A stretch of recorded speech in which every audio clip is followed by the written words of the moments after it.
ininya. Hai semuanya, halo Bu Mardina. Jadi hari ini saya ingin membuat sebuah video untuk 30 soal. Ya, alright. Jadi materi kita pastinya tentang Kuba, terus abis itu apa lagi? Great Mr. Kuba, terus perang Vietnam sama Kamboja. So kita akan bikin dulu hal-hal lebih sederhana ya dalam perang dingin ya. 5 soal pertama tentang perang dingin dulu. Jadi satu, perang dingin itu apa?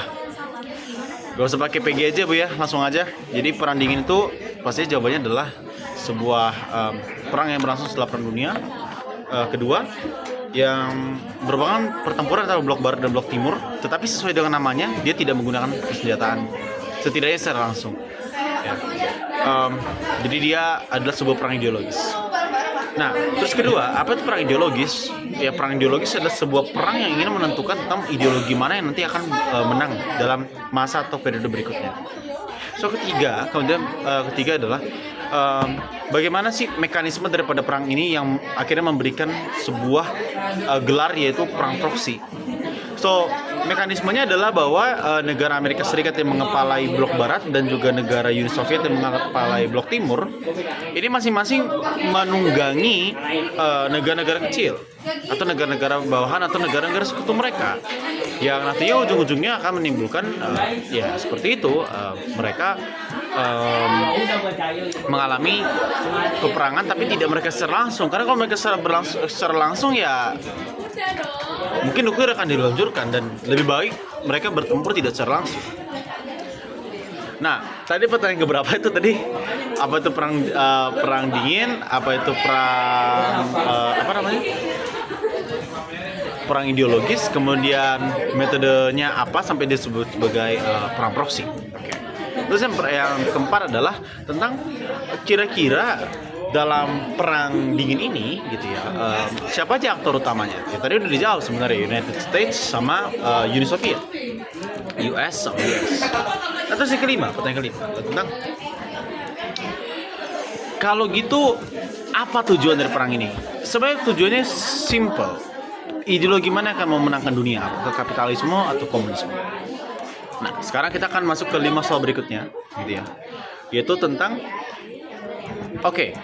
kita akan bicara tentang unsur ideologis daripada perang dingin sebelum kita nanti masuk ke 3 perang besar.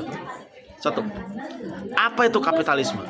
So, kapitalisme itu adalah sebenarnya tidak sebuah sistem ekonomi semata, tidak sebuah ideologi semata, tapi merupakan sebuah modus operasi atau modus produksi gitu ya, bahwa kita melakukan sebuah kegiatan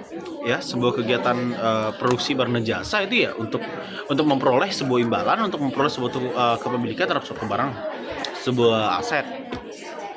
Yaitu kapitalisme. Kita punya kapital, alias kita punya suatu hal. Itu dalam artian barang, karena kapital itu sebenarnya modal gitu ya.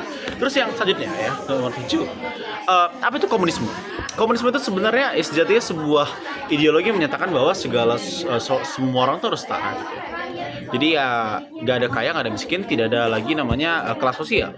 Oke, idenya bagus, pencetusnya Marxisme. Nah, sekarang ketiga, kenapa komunisme jadi masalah bagi kapitalisme? Karena dalam komunisme tidak ada yang namanya kepemilikan barang. Semua dimiliki oleh negara. Nah, sekarang ke-9, kenapa ide ini sebenarnya buruk? Atau kenapa ide ini agak bermasalah? Sebenarnya nggak buruk secara inherent, karena masa depan yang diinginkan oleh Marx adalah bahwa akan ada sebuah dunia yang memiliki suatu keteraturan.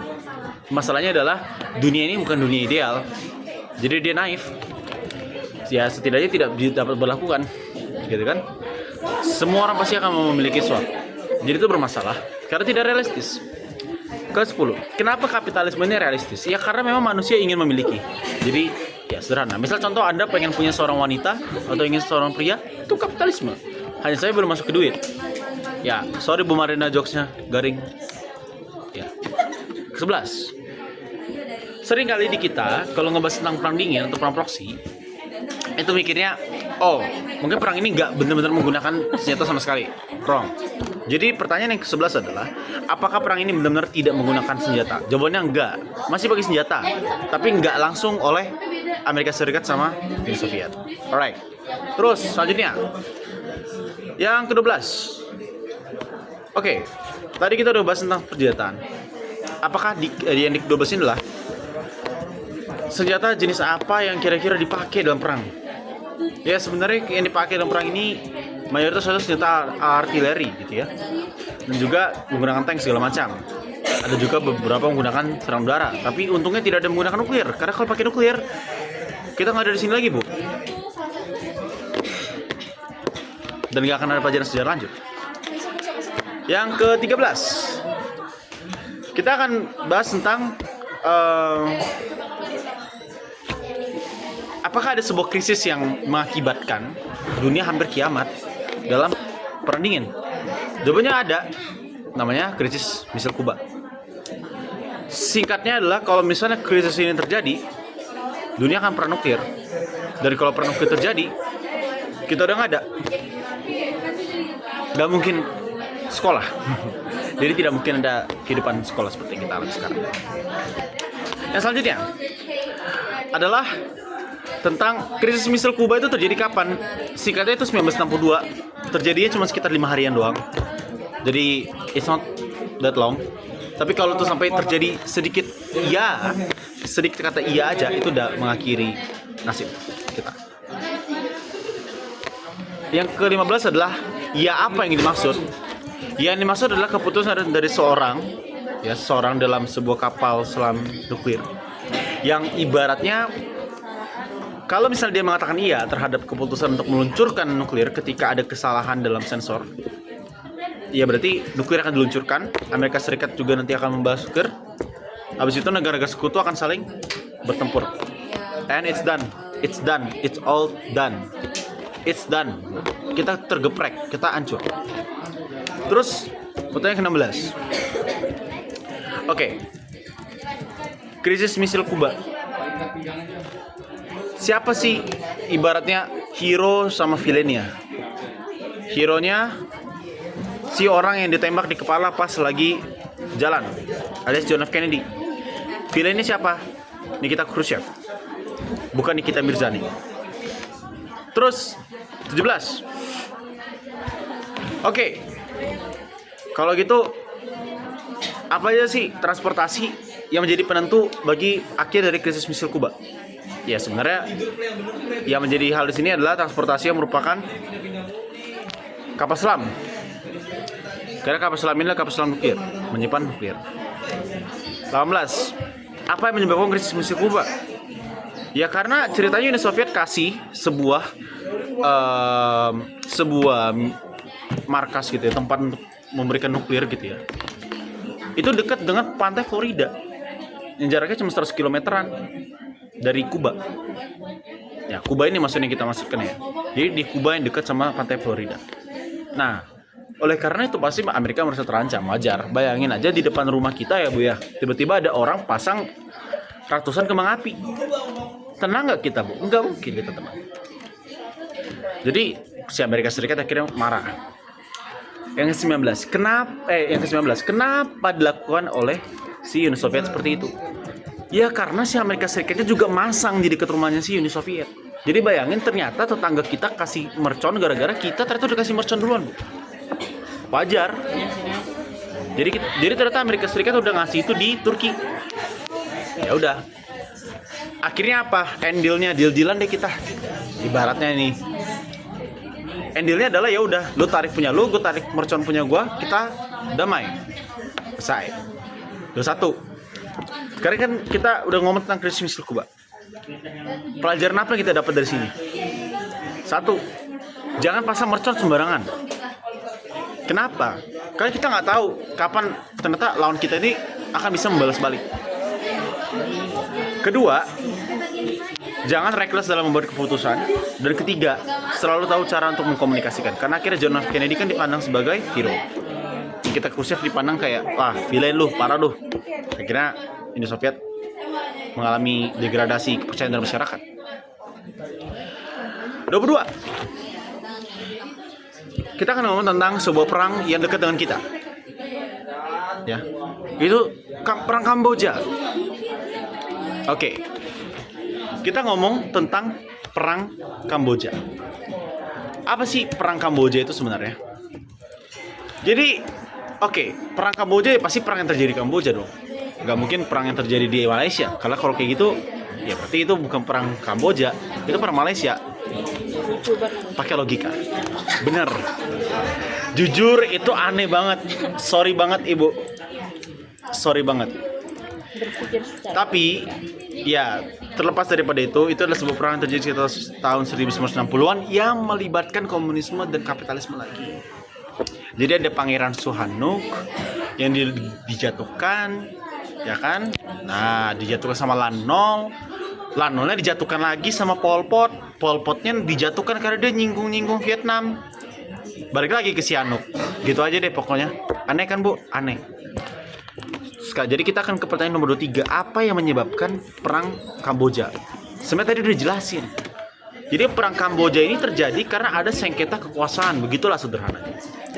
Jadi dari pemimpin yang tadinya netral, diambil sama kapitalis, diambil komunis, terus balikin lagi ke dia setelah adanya perjanjian Paris. Dan selesai. Banyak orang mati? Banyak. Kenapa? Karena Pol Pot. Sekarang nomor 24. Kenapa Pol Pot jadi masalah? Sekarang gini Bu, bayangin. Kita ini yang kelihatannya berpendidikan atau dokter atau berkacamata, kita bakal ditembak Bu kalau misalnya dilihat sama si Pol Pot. Terus bayangin Bu, cuma gara-gara pakai kacamata doang. Contoh teman saya Yeva, dia pakai kacamata Bu, dia pasti mati Bu kalau di zamannya Pol Pot. Dia nggak mungkin hidup. Jadi ya udah, dia jadi masalah karena dia tuh insecure. Dia pikir kalau misalnya orang pakai kacamata, dia jadi kapital. Bodoh kan? Bodoh. Itulah diktatorship. Nah, di nomor 25 kita akan ngomong tentang kalau gitu, kenapa Pol Pot bisa runtuh? Kan dia kan rezimnya kuat. Karena dia nyinggung-nyinggung, Bu. Ibaratnya kalau ada kata peribahasa, jangan pernah nyinggung-nyinggung orang. Siapa tahu orangnya singa garong. Dia nyinggung Vietnam, Bu, padahal Vietnam kan sesama komunis. Itu aneh, jadi itu jadi sebuah kebodohan yang unfaedah. Akhirnya dia dijatuhkan sama Vietnam. Ya sudah, he's dead. Pol Pot mati. Begitu pula dengan 2 juta rakyat Kamboja. Untuk menaklukkan satu orang kita butuh 2 juta orang dikorbankan. Wow, luar biasa. Jadi ini sebuah diktatorship yang luar biasa. Apakah di Indonesia pernah kejadian? Pernah. Tapi nggak diumbar aja sih. Yaitu ketika habis G30 PKI. Cuma bedanya kalau itu dia atas nama komunisme, kita mau memberantas komunisme. Tapi ya mungkin sampai jutaan juga korbannya. Tapi itu nggak masuk ke dalam konteks perang dingin ya. Sekarang kita ke nomor 26. Kita akan bahas tentang perang Vietnam. Apa itu perang Vietnam? Perang Vietnam adalah perang yang terjadi sekitar tahun 1950-an juga, yang ibaratnya melibatkan antara Vietnam Utara dan Vietnam Selatan. Vietnam Selatan berpihak pada Amerika Serikat, Vietnam Utara pada komunisme.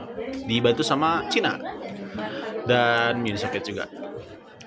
Nah, nomor 27, apakah ada film yang mengadaptasi perang Vietnam? Jawabannya adalah ada. Namanya film Rambo. Rambo 1, Rambo 2, Rambo 3. Ibu tahu apa endingnya daripada Rambo? Rambo-nya menang, Bu. Aslinya kagak. Aslinya Rambo tuh nggak pernah ada. Iya sih bener. Tapi kan keren. Tapi Rambo nggak pernah menang. Aslinya yang terjadi adalah Rambo-nya kalah. Kenapa? Karena yang diutus sama Amerika Serikat adalah orang-orang pemuda-pemuda yang tidak berpengalaman. Kenapa pemuda yang tidak berpengalaman? Karena yang tuanya udah capek perang, Bu. Nah, apa yang terjadi teman-teman? Ya udah, Amerika kalah atau tidak berhasil. Vietnam menang atau Vietnam berhasil mengusir Amerika Serikat. Plus kecaman dunia juga. 28. Apa sih kejahatan yang dilakukan oleh Amerika Serikat ketika dia melakukan penyerangan atau invasi ke Vietnam? Ya walaupun Amerika Serikat pengen menuntaskan komunisme, tapi dia melakukan beberapa kejahatan. Dia mengirimkan master gas. Master gas itu ibaratnya kayak gas air mata yang kita sering lihat di demo, tapi lebih parahnya dia bisa mengelupas daging. Ya udah. Ya itu seperti hukuman mati. Tapi untung aja orang-orang Vietcong ini hidupnya di tanah. Jadi ibaratnya mereka itu mau ditanam ke tanah oleh para Amerika Serikat. Kata mereka, kami memang hidupnya di tanah. Mereka bisa tahu cara untuk melawan mereka karena melawan Amerika Serikat karena mereka adalah para gerilyawan. Kalau di Indonesia kita gerilya itu menang sekali, di mereka menangnya berkali-kali. Dan mereka berhasil menuntaskan Amerika Serikat. Kita berhasil mengorbankan banyak korban jiwa. Mereka sangat-sangat ahli di sana. Siapa daripada mereka gerilyawannya kita sebut sebagai Vietcong. 129. Vietnam Utara, Vietnam Selatan, siapa pemimpin daripada Vietnam Utara? Jawabannya Ho Chi Minh. Ho Chi Minh itu adalah seorang yang sangat-sangat perawakannya sangat-sangat begitu langsing gitu ya. Dan beliau punya visi komunisme. Ya seperti itulah kira-kira. 30, endingnya apa? Good ending atau bad ending? Jawabannya adalah tergantung perspektif. Kalau Anda pengen dari perspektif kapitalisme, bad ending.